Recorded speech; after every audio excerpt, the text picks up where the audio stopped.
খোদ বাড়ির মালিক। তবে কি কারণে তিনি এমন করলেন, কিসের আতঙ্ক রয়েছে যে কারণে বাড়ি ভেঙে ফেলতে হলো, এই প্রশ্নের উত্তর জানলে রীতিমতো চমকে যাবেন সকলেই। নদী বাঁধ ভাঙনের কারণে আতঙ্কে নিজের বাড়ি ভেঙে অন্যত্র চলে যাওয়ার চিন্তা ভাবনা নিয়েছেন বাড়ির মালিক।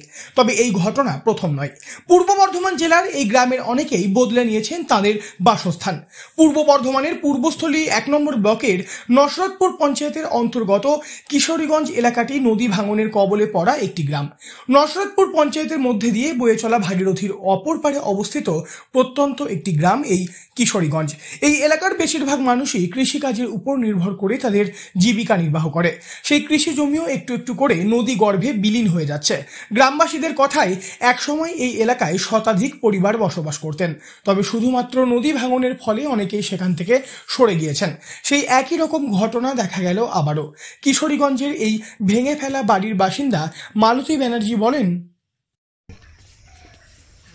আমাদের বাড়ি ভেঙে যাচ্ছে, আর কি করব এখন।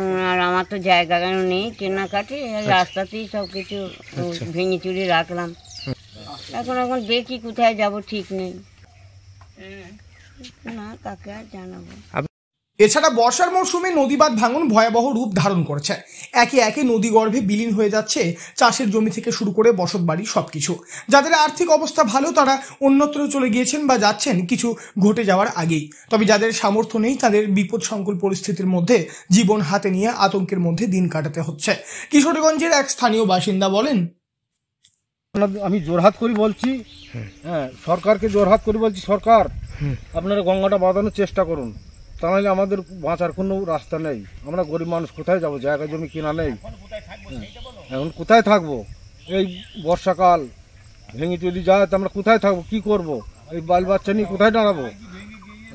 ভেঙে যাচ্ছে, আপনারা সরকারকে বলছি একটু চেষ্টা করে দেখুন, দয়া করে একটু চেষ্টা করুন, তাহলে আমাদের বাঁচার কোনো রাস্তা নেই। গ্রামের সকলেই চাইছেন যেন প্রশাসনের তরফে এই সমস্যার দ্রুত সমাধান করা হয়।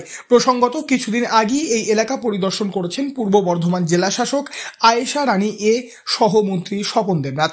অতি দ্রুত কাজ শুরু হবে বলেই জানা গিয়েছে। গ্রামবাসীরাও এই সমস্যার সমাধানের অপেক্ষায় রয়েছেন। পূর্ব বর্ধমান থেকে বনোয়ারিলাল চৌধুরী, লোকাল 18 বাংলা।